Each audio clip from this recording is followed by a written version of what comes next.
I am a 44-year-old woman who recently lost her husband at the age of 48. We spent 20 long years together and married twice during that period. The first was 12 years ago, and then 5 years ago we remarried and began walking through life together again. A few weeks ago, it was discovered that he had cancer, and soon after, there was nothing we could do and he passed away. At first, I was shocked and it was very painful, but now I am able to calmly accept the fact. Time passed, and I have been able to slowly come to terms with it in my heart, cherishing the memories I had with him while looking forward to continuing my life. Even now, I miss his presence terribly, but I can no longer spend time with him.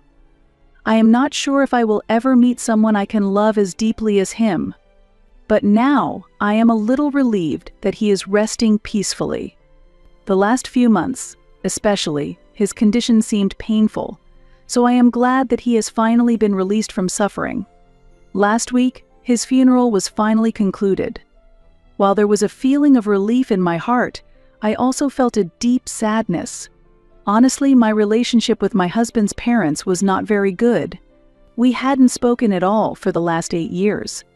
At one point, my husband decided to cut ties with his family and resolved never to speak to his parents again. There were many reasons for his decision.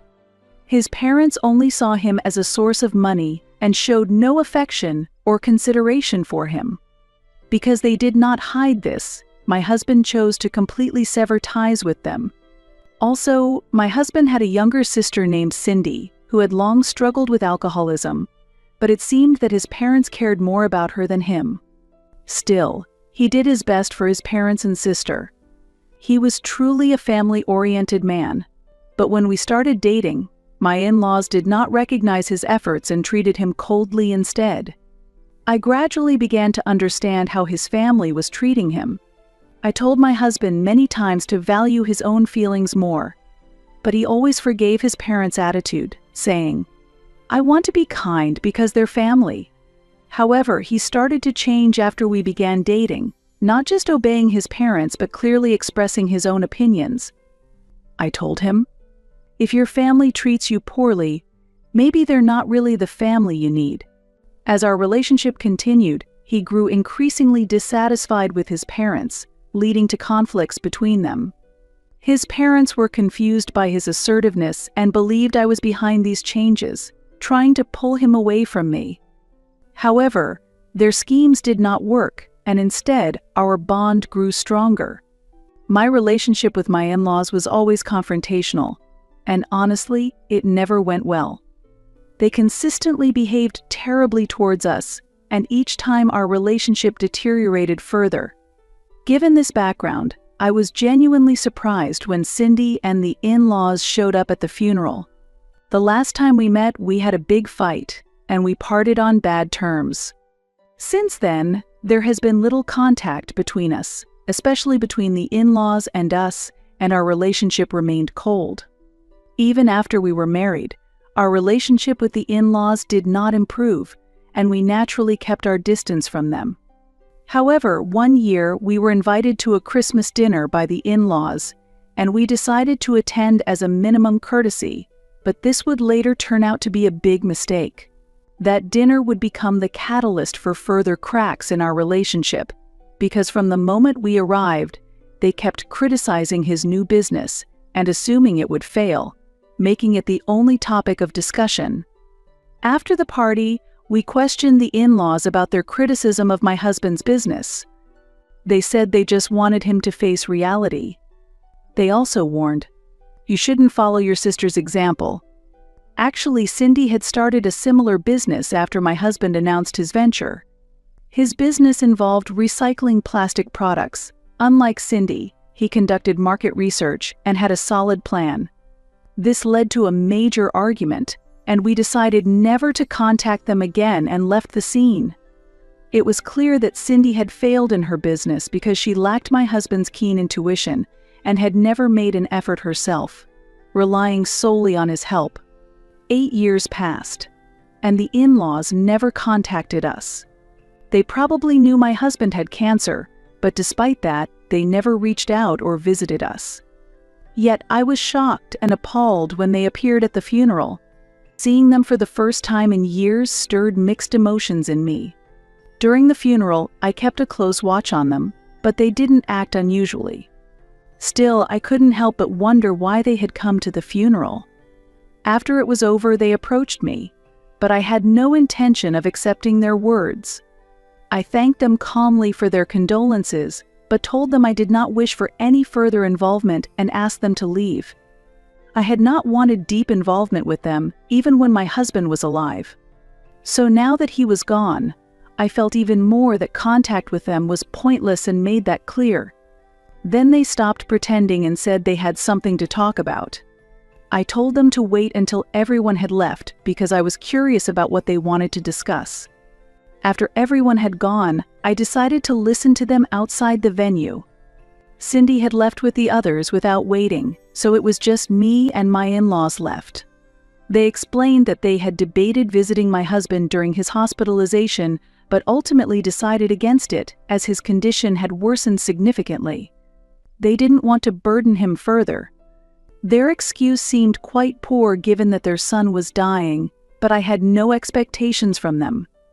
I firmly told them that no excuses were needed, and I just wanted them to get to the point. After a long day, I didn't have the energy to waste any more time. My attitude clearly surprised my in-laws, but I thought it was a natural reaction. I felt the reason they had come was probably to say a proper goodbye to their son, my husband. Additionally, I suspected that discussing my husband's inheritance was also one of their motives. It was already clear that I would be taking over his affairs, which everyone should understand by now. That was his wish, and I had supported him in everything, so it was a natural progression. The documents were already prepared. When they broached the subject, I informed them that they had no rights whatsoever. Everything was decided from the beginning, and all legal proceedings were arranged as soon as we knew about his illness. I quickly realized they were trying to involve Cindy in the business, but I had no intention of accepting that. After a brief silence, they asked if they couldn't take over the business, could they at least inherit some real estate? They expressed a desire to own our house, which we had invested considerable time and effort in designing. Apparently, they thought they could get the house since they had no real estate of their own. They said the house was too big for me to live in alone. They talked about wanting to change their own home, planning to move into ours and rent out their house to increase their income. Hearing this proposal, I was truly shocked. After not contacting us for 8 years, showing up suddenly at the funeral and asking to take over the house we built was utterly unacceptable. I felt outraged and yelled at them to leave. I couldn't stand looking at them. I already harbored significant anger towards them, and I believe they felt similarly towards me, as I had shouted at them twice before. When I raised my voice, they immediately retorted, "We just want to have a calm discussion." But I responded coldly. They didn't like that and said, "You should show more respect to your elders." I quickly rebutted. I pointed out their lack of respect for the deceased, criticizing them for appearing like vultures at this moment, right after my husband had been buried. They were upset that I had rejected their polite request. They threatened to sue for my husband's estate, further complicating the situation. For the record, there was a will, and it stated that all his possessions were to be transferred to me. I couldn't understand why they would make such threats. When they mentioned suing, I thought it was a bad idea. My husband had clearly stated that even if they went to court, they would never win. They blamed me for not speaking to their son for 8 years and for not being able to reconcile, but I didn't accept that reasoning. They believed I manipulated my husband to turn against them and ensured that they would be left with nothing. I was appalled, told them to leave, and after they left, I drove home. At that time, I was so angry that I couldn't think calmly and completely forgot about the video my husband had asked me to show his parents if they came to the funeral. I had completely forgotten about it until I got home and remembered. Indeed, I clearly remembered preparing and recording the video with him a month before he passed away. I knew this video would be very painful for the in-laws, After resting for a few days, I decided to tell my in-laws how they had treated their son, and that the cause was not me, but themselves. A few days after the funeral, I decided to contact them. However, since we were both refusing to communicate, I decided to drive directly to the in-laws' house to show them the video. They were surprised I had come, but I approached calmly, informing them that my husband had left something for them, and I had come to show it. I could feel that they strongly wanted to close the door on me, yet I also felt that they were interested in what I had to say. However, they were curious about the content, so we went to the living room and watched the video together. My husband might have foreseen that his parents would trouble me after his death. That's why he had arranged all the necessary legal measures. The content of the video was him criticizing his parents' past actions. He talked about how his parents treated Cindy specially, always prioritizing her and putting him second. He also talked about the terrible treatment he received from his parents during high school. His parents refused to pay any expenses for his college education, and instead, they partied day and night. Yet, whenever his sister started something, they spared no expense, spending thousands of dollars on her.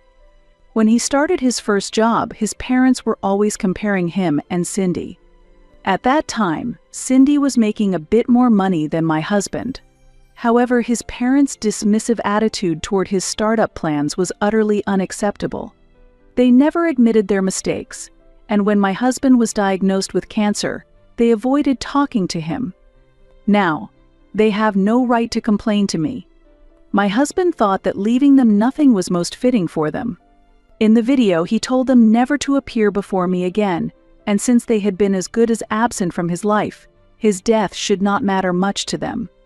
Similarly, my husband did not concern himself with his parents or family, because for him, the only true family was me. Those words warmed my heart, and tears involuntarily spilled from my eyes. At the end of the video, the words he spoke about me were particularly impactful, and by the time it finished, the in-laws were at a loss for words. After it ended, I stood up calmly and said, "Even if you sue, I will use this video as evidence that my husband cut off relations with you and left nothing.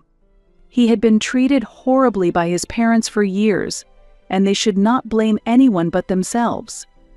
I hope they understand that this situation was not due to my influence or manipulation. Instead of accepting this, they blamed me and accused me of being cruel to show them the video while they were grieving the loss of their son. Furthermore, they claimed I had used an editing app to alter the deceased's face in the video, continuously constructing illogical theories to evade their guilt. When I responded that I had no obligation to prove anything, they called me selfish and said I did not deserve what my husband had left me. They seemed confused while accusing me. Since then, I have wondered if it was right to show them that video. While the in-laws had always treated my husband poorly, they were undeniably his family. I regret showing the video to my in-laws a little. It's been a week since I visited them, and they have yet to contact me. On the day I left their house, they were furious, accusing me of intentionally trying to hurt them, threatening to stop the lawsuit, or instigating them to contest the will. If they wish to proceed in that manner, they are free to do so. However, it would only be a waste of their time and money, as they will gain nothing from it. Still, if they intend to ignore the video's contents and go to court, I will not stop them. Since then, I've been busy every day, with no time to think deeply about this matter. Right now, focusing on work is my top priority. I must face realistic challenges and future considerations without dwelling on grief. I am truly fortunate to have supportive parents. I've been spending these last few days with them, and it's been a great help. When I return home exhausted from work, my parents take care of all the household chores. My father has encouraged me by taking on all the responsibilities my husband used to handle, such as paying bills and shopping for groceries. I am naturally forgetful, so my mother handles the cooking and cleaning. We had a housekeeper before, but she had to leave for personal reasons. I told my parents about it a few days ago, and the next day, they arrived at my house with their bags. I am truly grateful for my parents' kindness and happy that they care so much about me. On the other hand, it seems my in-laws have decided to contest my husband's will. I was informed about this by my husband's lawyer. Nevertheless, I feel that even if they lose the lawsuit, it won't cause a major issue. I was surprised when they sent me an email saying that the method I used to drive them away was wrong. They felt that the video did not prevent them from achieving their goals. To them, what my husband had built should naturally pass into their hands. Because he was their blood relative before he was my partner, they believe they have a stronger right to his estate.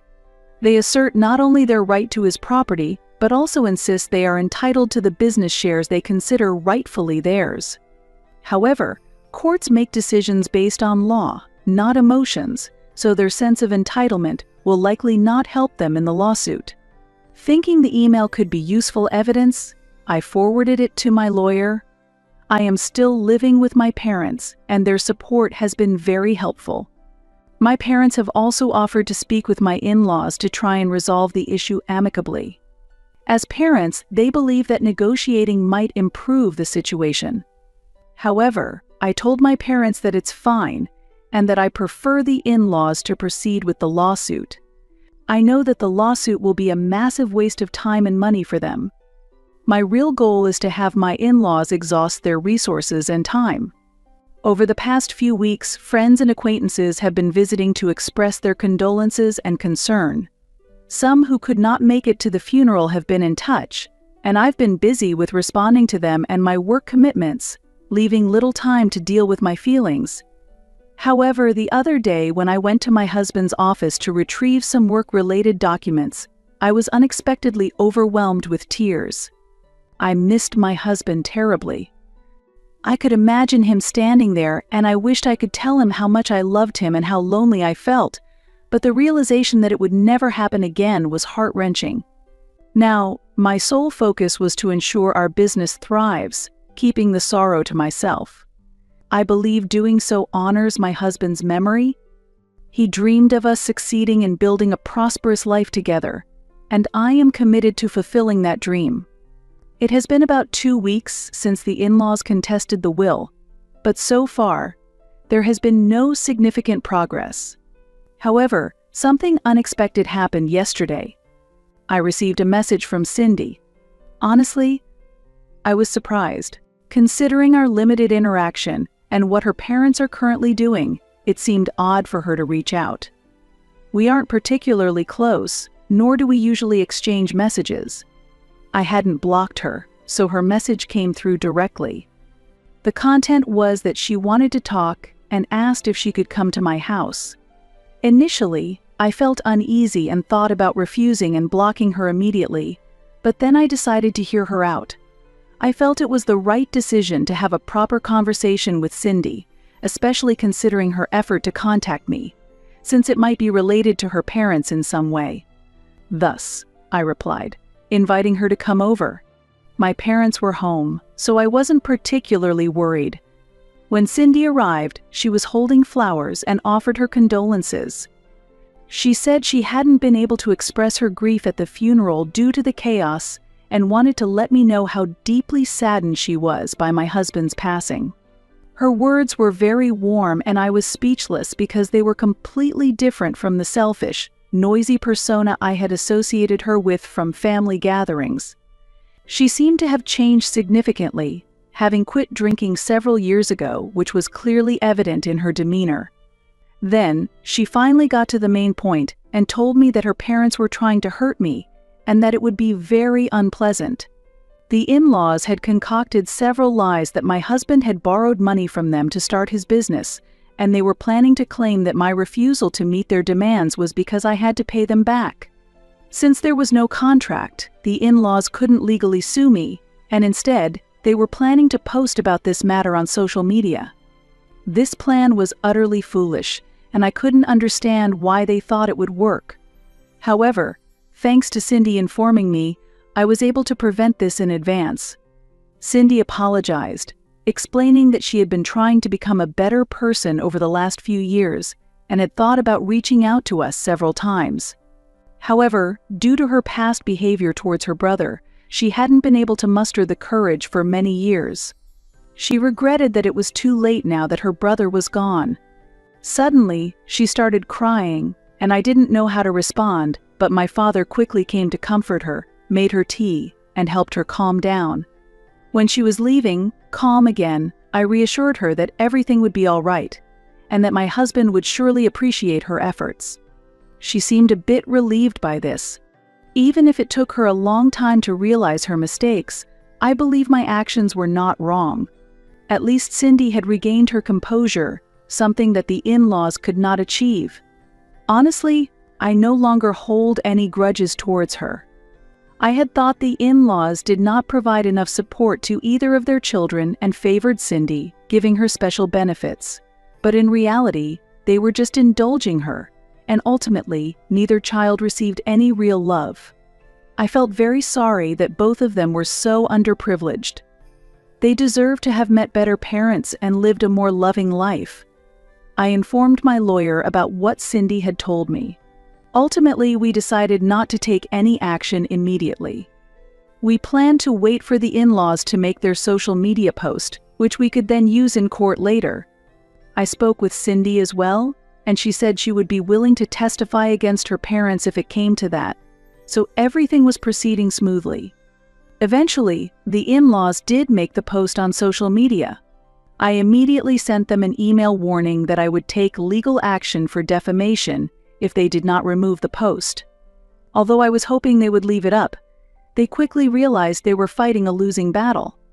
Perhaps knowing that Cindy was on our side made them understand that they could not win.